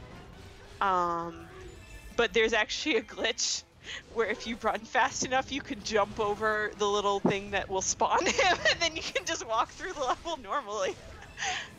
And I'm guessing that it's like the architecture on its own isn't the hard part because like you're running away from the Rayman. No, I think it's a relatively basic level, like, you know, nothing you haven't seen before. Yeah, someone said the Rayman 1 had a really good soundtrack. I love the Rayman 1. I love the theme for the magician in Rayman 1. It's like oh, the little hat guy. Yeah, that guy. I love that. He's back in Rayman Origins. I love his theme song. It is absolutely amazing. So yeah, it's a great. Yeah, I think I managed to beat Rayman 1. I don't remember. Like, I cannot remember if I used some kind of level select thing. I don't know if they have one in the original. I was too young. Like, I'm too young to remember like what I did or not. But I do remember playing through Mr. Dark's Chateau, I think it's called, or I forget what it's called, but the Mr. Dark world. Because Mr. Dark is the bad guy. I think that's his name. Yeah, he's only the bad guy in the first game though, if I remember correctly. Yeah. There's always a different bad guy. Oh, one of the skins that you can unlock for Rayman in Origins is that Shadow Rayman you were talking about. Oh, sick. Yeah, but he's like the one you get if you get like all the Electoons though, so he's pretty hard to get. Oh, the Electoons come back? Yeah, they. Oh, I love those guys. Yeah, but they're gone again in Legends. Instead, you're saving Teensies. Oh, I love the Teensies too. Well, the Teensies are in Origins. You can play as them. Like there's a ridiculous amount of Teensy costumes. It's insane. Like you can play as a princess one, and a ninja one, and a wizard one, and a king one. It's great. Sweet. But yeah. Oh, someone asked, who did you vote for in the Smash ballot?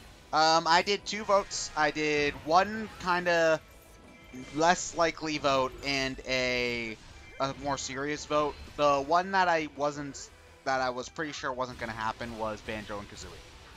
Because, like, you know, I know that Phil Spencer, I think his name was, said that he would want Banjo and Smash, but I don't think it's going to happen.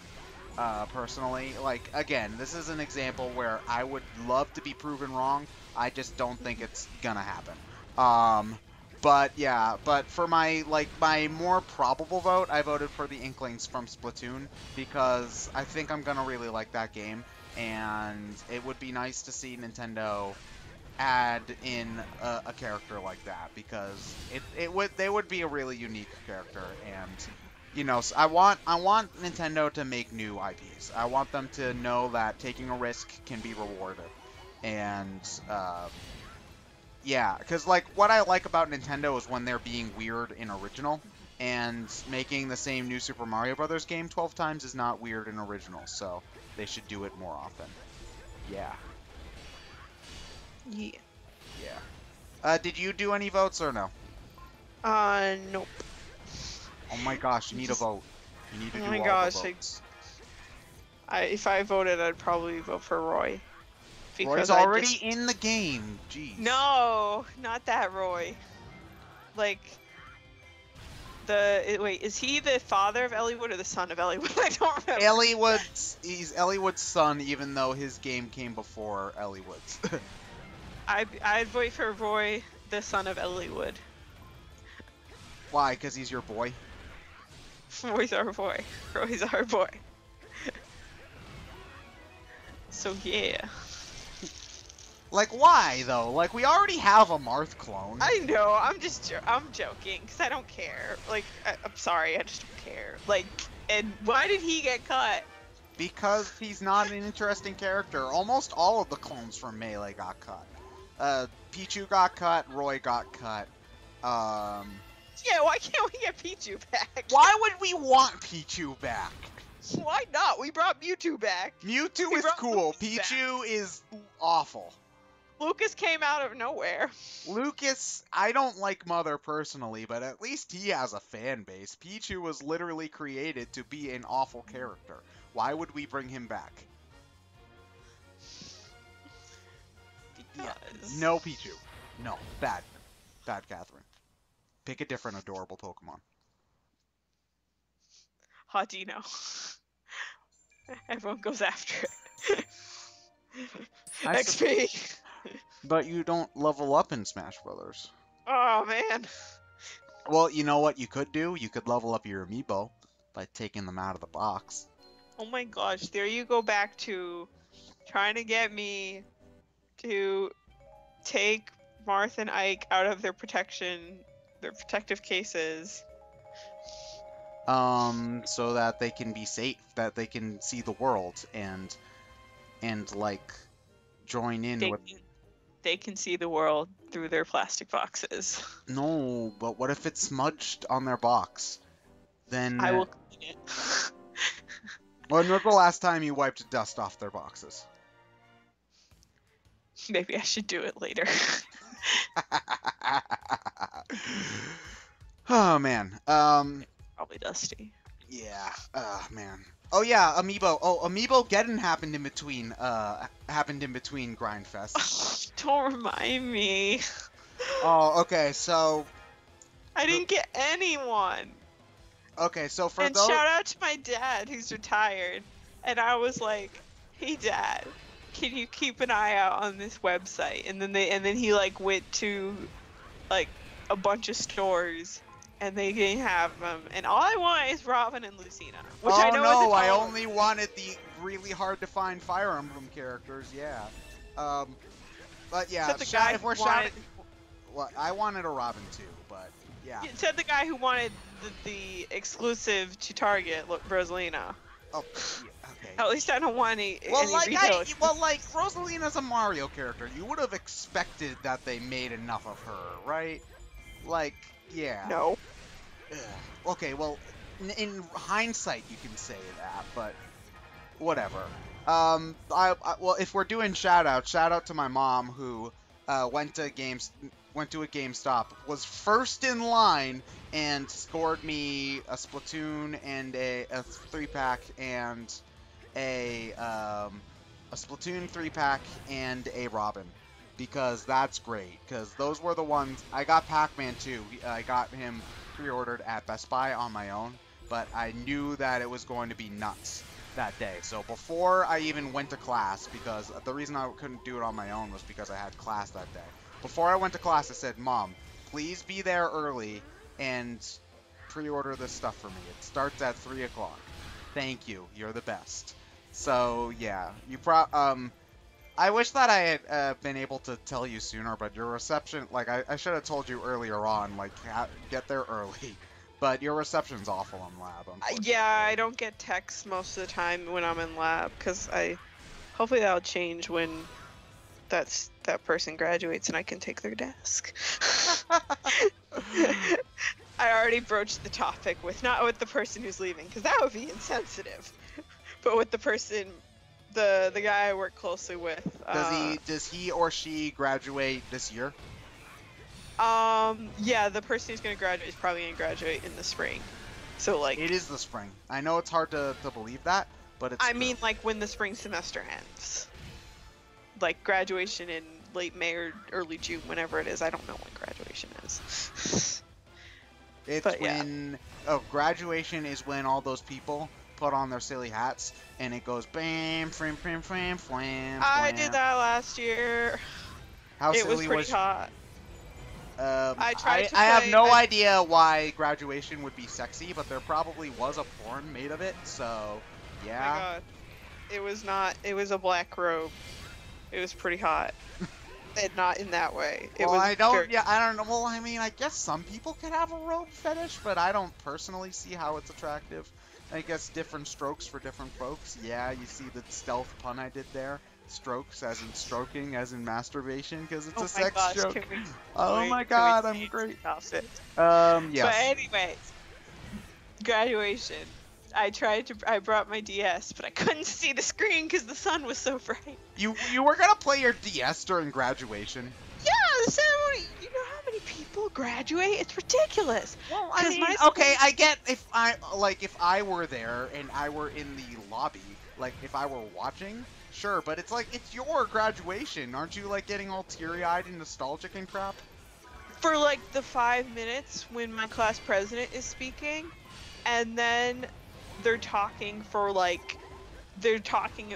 we had a crappy speaker, and then and then I'm sitting there for hours while all the PhD students get their thing and all the other majors get their thing, because they do it by major, but it's everyone at once. So it's us, and it's the business school, and it's all like it's it's the undergrad class and the business school, and all the other like people getting degrees, like the masters and everything. Yeah, my So you're cousin, just he like, got yeah, my cousin, he graduated from a tech school too. What they did there was they had like a little mini ceremony for each individual like major. Well, maybe I can't remember if it was major or department, but they had like a little mini ceremony where they all got their diplomas there, and then after that is when they had like the big one with everybody and the throw their hats and the speaker and the hullabaloo. And that made things go a lot quicker. I mean, it still took that's forever. the problem. 'Cause That's it's why graduation. I was bored, is because you're sitting there for hours listening to all these people you don't know, like you literally don't know. Just go up there and get their diplomas. And it's not even like, oh, I vaguely know that person because I was in calculus with them 3 years ago. Or like, oh, that's that guy on our student government who was awful. It's just like, okay, another master's student, another MBA. So yeah. My class president speech, someone said their class president speech was terrible. Mine was actually really good because she made a joke about this awful problem that was on an exam that most of us took freshman year because it was like a gen ed class. And it was just like an awful problem. Like it was one of those problems where you left and went, what the heck was that? I would like to call attention to how many Ganondorf gauntlets I have right now. I should like sell these or something. I've got more Ganondorf gauntlets that I can't use for anything important anymore than old rags. Like, oh man, it's so hard to find tattered pieces of cloth, but I've got enough metal ornaments to fill up like 15 closets. Yeah. So that's bizarre. What time is it? It is 9:36. Okay, so we're gonna go until either Sheik is maxed out or 10 o'clock, whatever comes first. Sounds good? Sounds good to me. Okay. Sweet. Yeah, but we're making our way through it, guys. We've only got a handful of characters left to go. Oh my gosh, wait. Does that mean, like, what are we gonna do when you're done? I don't know, but like we've got plenty to do, but like we've already got Link's maxed. We've got a handful of characters maxed. A lot of characters are close. Like I can generally if I've got someone at 200, and I have been doing some grinding off screen, but I'm trying to keep it to characters who are under 200 to get them up to 200. Okay, like yeah. Twyla and Yeah, like Young. I've been focusing on characters that are in the 100 range right now. So Girahim, Darunia, and Zant are my next get to level 200 off screen priorities. But yeah, like we generally get like 1.5 characters maxed out a session.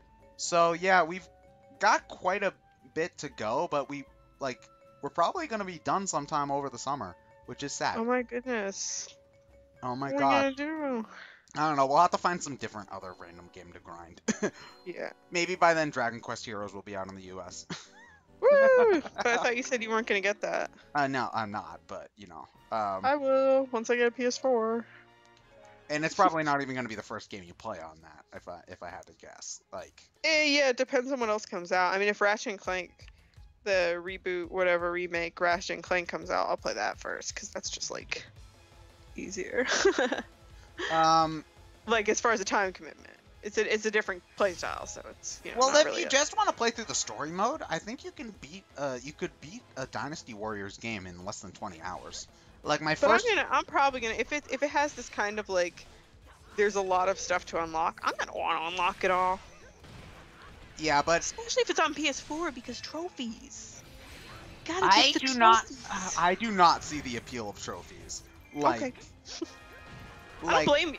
I understand not seeing the appeal of trophies. they don't get you anything. Like the only reason why I bother with the badges in this game is just to prove that I'm gonna 100% it. Like the badges mean nothing in this game. I mean that's the same with trophies. It just I know means exactly, 100%. but the only reason like my urge to 100% this game is just to show it who's boss. It's not to have like a virtual trophy to show off to the internet too and wave my dick around. Like, you know, like, okay, I guess you don't have a dick to wave around, but you get what I mean. Or if you do, I according won't to judge. Freud, I want one.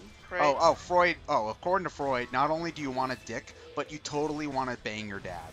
Like, your dad is so hot, and you hate your mom because you're really jealous of her being able to bang your dad. Like, it's ridiculous. I'm glad to know there's zero chance that my parents are watching this. My sister reads my Twitter. Like, she doesn't, What? like, no, my sister reads, I know that my sister reads my Twitter. Like, I don't think she generally watches my stuff, because I know for a fact that this video games and stuff doesn't interest her. But the fact that she reads my Twitter sometimes is like, oh, I don't remember an awful lot, but I have a wedding. I'm going to my cousin's wedding when Pokemon Symphony is supposed to be in She was the one who reminded you of that? Well, no, she said I was going to get you tickets for that for your birthday, but it's during our cousin's wedding, so we couldn't. Yeah. But she knew that I wanted to go because I whined about it on Twitter. So, like, it's sometimes very strange to realize that my sister hears all of the random crap that I complain about, and she's probably like, what the heck does Gen 4 mean? My mom's on Facebook and I'm not, which I think is hilarious. Well, that's because you are afraid of Facebook for some reason. Dude, Facebook's creepy. And Twitter. I don't see why you're afraid of Twitter. Twitter is less awful than Facebook. Agreed. Facebook is like, I can't think of a metaphor at the moment. Okay, if it is, okay, how about this? If Facebook is Five Nights at Freddy's, what is the game? No, I was gonna. People get annoyed about Five Nights at Freddy's. Okay, because we haven't had Higurashi reference. Twitter is Satoko when she's crazy and shaking a bridge, and Facebook is one of the twins when they're angry. I was so like, not to get into too much spoilers, but I was so glad that the twins weren't as nuts in the second season, because they were really freaky in the first season. Like, Jesus. And that's all I'm gonna say, because spoilers. Yeah. But yeah. Oh my gosh, I can't believe that we can still go on Higurashi tangents even though we've already finished the entire series. Yep. Because I need to, I still need to play the games. We did find manga about it. Oh yeah, shout out to the person at the swap meet who gave us the Higurashi for free. Because we didn't understand. Okay, for the record though, there's this thing called a swap meet, where it's like, and in the book, it says the rules are like no food or drink because it violates rules about, like, first of all, health and safety, but the other rule actually is, it's weird, it's because of contracts, like union contracts that the convention center has, that you can't sell food outside of like the food court or whatever it is. Yeah, exactly. Or like, you know, there's official license, like they're contractors. Okay, so that made sense to me. There is nothing in there about not being able to give money. But then we get to the swap meet and they're like, oh, you can't pay, you can't exchange money. You have to just swap things. I'm like thinking, this is the most, like, there is a reason our society went from barter system to money, because money can be exchanged for goods and services, and bartering is incredibly inefficient. But there was a lovely person there, and her table caught my eye because she had the Higurashi PS2 game, and I was like, is it region locked? And she's like, yeah, you need a Japanese PS2. But then she also had 2 volumes of the Higurashi manga, and that was in Japanese. And I'm like, oh, cool. And I was like, how much do you want from it? And she's like, well, you can't pay money. And I was like, what? But she was like, you can have them because this is the second year I've brought them here, and you know, no one's wanted them before. And I think she was just happy to meet another Higurashi fan, so she gave me them. Thank you. So I mean, there's no, like, I'm sure she's not listening. There's approximately 2% chance that she's watching. Yeah. Either in the future in the replay, or in the present, like actually being here. Yeah. Oh, speaking of, can you check the view count? 98. Hello, people. Welcome to the Grindfest. We're wrapping up-ish right about now because,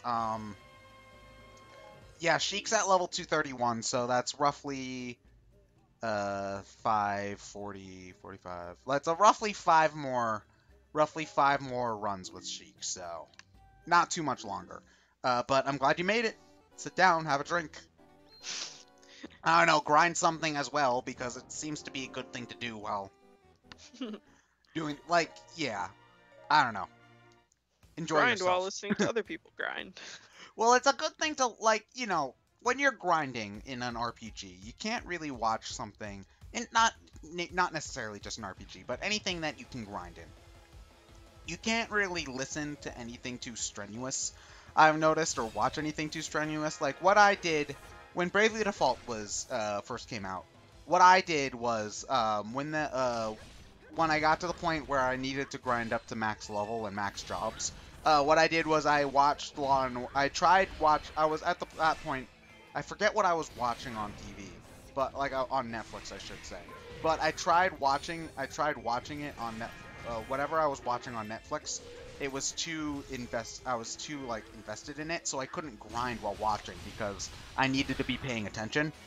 But so instead, I went back to watching Law and Order reruns, which I can watch with like I just watch when I want to turn off my brain. So that's why I like these Grindfests being so chill. It's because that way, like, people, if they want to do their own grinding, they can listen without really having to pay too much attention. So there's a reason why we just kind of meander about and talk about random shit. It's intentional, I swear. Oh my gosh. But yeah, I forget what point we were at before. I don't remember either. But yeah. Oh, we were talking about people watching and thanking the very kind person who gave me the Higurashi manga. Oh yeah, thank you. Have you tried to read any of that yet, or not yet? Because I know not yet. I know they made it easy mode so that like all the kanji have their hiragana. So yep. There's a term for that that's escaping my mind, but basically they have the hiragana reading for the kanji. So if I don't know the kanji, it's not a big deal. But yeah. Cool. Any pertinent questions from the chat? No, they're talking about boobs or something. How the hell did that happen? I have no idea. I blink and it's it apparently devolves into boobs and hentai. Furigana, thank you. Thank you, person in the chat. Yeah, when you put the reading next to the kanji, it's called furigana. I wish more games did that. Well, it's probably harder to do in a game than it is to do in a what's it called? In a Manga? in a manga. Yes. Yeah. I forget if they did that in my Japanese textbook. I think they did. For some, I think no, actually they probably didn't because they were probably using kanji that they taught you in that chapter and expected you to look at it. Is that the book with Mary-san? Mary-san and Takeshi-san. Takeshi-san is a baka because they're supposed to go on a date. They're supposed to go to McDonald's, but then Takeshi-san gets it mixed up and goes to Moe's Burger instead. Why would you ever have your first date be at a McDonald's? Like, Jesus I don't know. Christ. Like, yeah, it's. Oh my gosh. This dialogue is great. Mary, I'm home.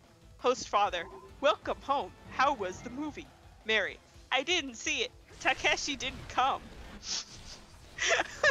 Father, oh, why? Mary, I don't know. So I went to a bookstore and a temple alone.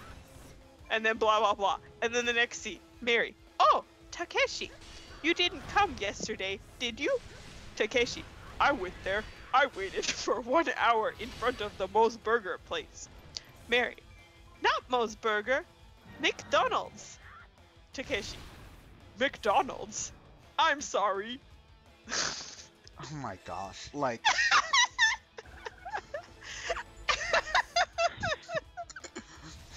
I love this book. Are you reading out of it right now? Yes, I have it right here. I think I was looking something up and I left it near where I sit. Wait, where's the part where there's the gay scene? No. Wait, there's a gay scene? What? No, but we all of us dirty-minded college students were giggling about it. Let me find it. Oh, is this the one with the beach that you told me about? Yes, the beach. Yes, I already told you about that. Okay, well, you haven't told the chat, so. Yeah, okay. No, is this it? No, that's the one after they go to the beach, I think. That's after vacation. It's the vacation chapter. Oh, when do Mary-san and Takeshi-san become Mary-chan and Takeshi-kun? Maybe in Genki 2. That's the sequel. So this is Genki 1, which is for first year. And Genki 2 is for second year. And I only got through Genki 1. I only got through Japanese 2 in undergrad. I bought Genki 2, and maybe like when I'm done teaching, I'll review Genki 1 and then try to go through Genki 2. Because I really do want to learn more Japanese. Why can't I find the chapter? You're such a weeaboo. I'm such a tryhard. Such a tryhard, jeez. Oh my gosh. Such a scrub. Where's the part where they do the thing? Oh my gosh, I can't find it. Why can't I never find that chapter? You should just. I don't even remember what they do in that chapter. I don't remember the grammar structure. Oh my. This is the thing. This is the thing I don't remember. They go to the beach. If I look up beach, will I find it in the index? Like, here's the thing though, is that you should. Do you like highlight and tab your Level 5 or lesson 5? Okay, it should be in lesson 5, because that's where they use the word "see" umi. So it might be in lesson 5. Sorry, I really want to find this because you should really like tab or bookmark that that chapter. Yeah, I should. Okay, I found it. All right. Okay. Robert, nice weather. Ken, yes, but it is a little hot. Robert, yes, wow, beautiful sea. Ken, let's swim. Oh, Ken, wait. what kind of sports do you like, Robert? Robert, I like surfing. Shall we do it together tomorrow? Ken, but isn't it difficult? Robert, no. What is it with Japanese people, water, and homosexuality? Like, I don't know, but it's also funny because there's a throwaway line at the end of it when Robert comes back and he's talking with Takeshi, and they're talking about, and then Takeshi says, good, I'd like the sea very much too. Was the airline ticket expensive? Robert. No, it wasn't so expensive. How was your date, Takeshi? And then Takeshi, it just says ellipses. Ooh. Ooh, what? Oh, is that after the After the McDonald's? failed date at the McDonald's. McDonald's. Oh, someone asked what language program I'm using. So I took Japanese 1 and 2 like when I was an undergrad. So just the classes at my undergrad. And the textbook we used is Genki. There's 2 years of Genki. There's like Genki 1 and Genki 2. People really want a Genki 3 in part because they want to continue the romance between Mary and Takeshi. Because Mary, there's this whole drama. It's really lovely actually. Because Mary is an exchange student from Arizona University, who's in Tokyo. She's a Japanese major, and she totally hooks up with Takeshi. But then at the end of Genki 2, she goes back to Arizona. Oh no! So people really want a Genki 3 where like she comes back or something. Or they have to do a long distance relationship. Like, oh no. I know, right? I don't know how it ends. I can't. I don't want to peek. Like it's not fair for me to look ahead. You know. Somebody's Like, totally gonna spoil it for you. You do realize? Oh my gosh. People, that would be so mean. People have actually written fan fiction where like they're doing it and it's written in the style of that dialogue. It's, like having with incredibly sex. stilted. Yes. Like, like sex aside, I think that's a really fun way to learn like Japanese, is to write a Genki fan fiction in like the style, like Yeah. in like an incredibly like convoluted way, so that now we're gonna learn vocabulary for I don't know, the train station. So they're at a train station and they use all their train station vocabulary or whatever.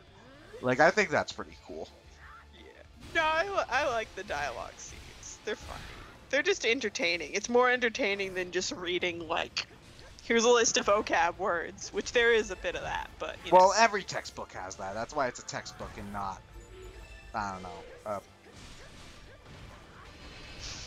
A novel. Yeah. Sorry, I am really spacey today. It's okay. Chat, how you doing? Behaving yourself? Are they still talking I'll about say boobs? yes, even if they aren't. Are they still talking about boobs? I don't know. I think they're talking about... I don't know. I honestly don't know. I got distracted reading Genki. But you're I love supposed to how make I'm sure reading that the they English behave part. themselves. They're talking about Verdi from Kid Icarus. Oh, Verdi? Yeah. What about her? Like, I don't know. she's one of my favorite characters in the game. Like, she's got all the best lines. Like, it's great. Oh, they're talking about Nintendo waifus. Oh, Nintendo. Okay, Veridi looks like she's like 12, though. She's not my waifu. Okay.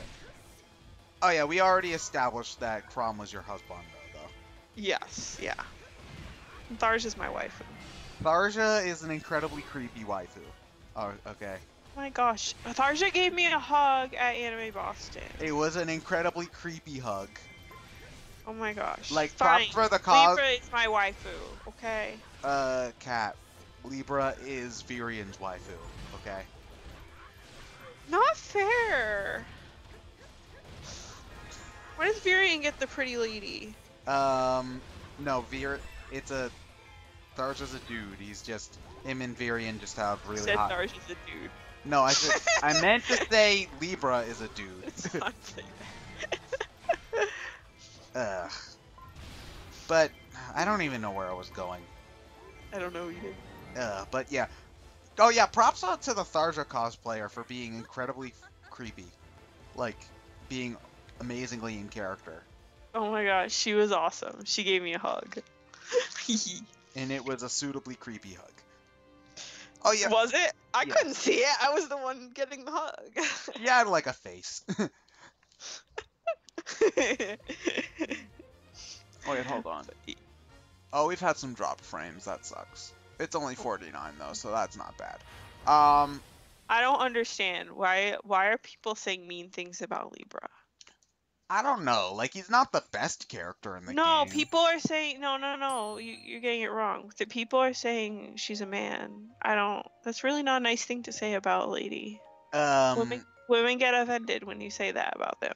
Catherine, Libra literally has a penis in between his legs. I don't understand. Okay, so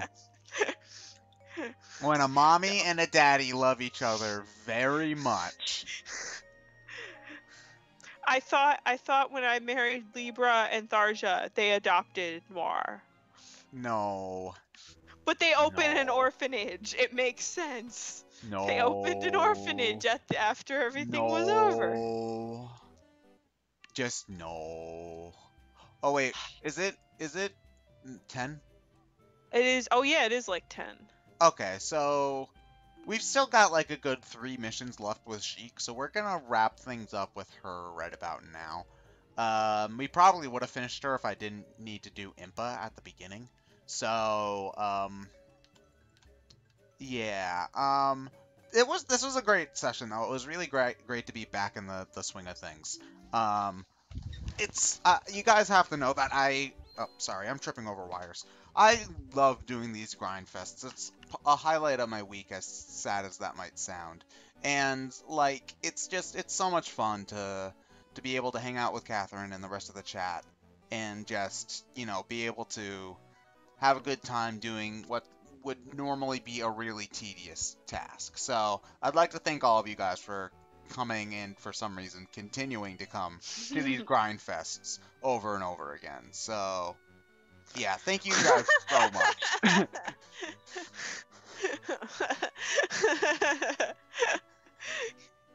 But they're wearing sunglasses. Swag. Good night, everybody. Good night.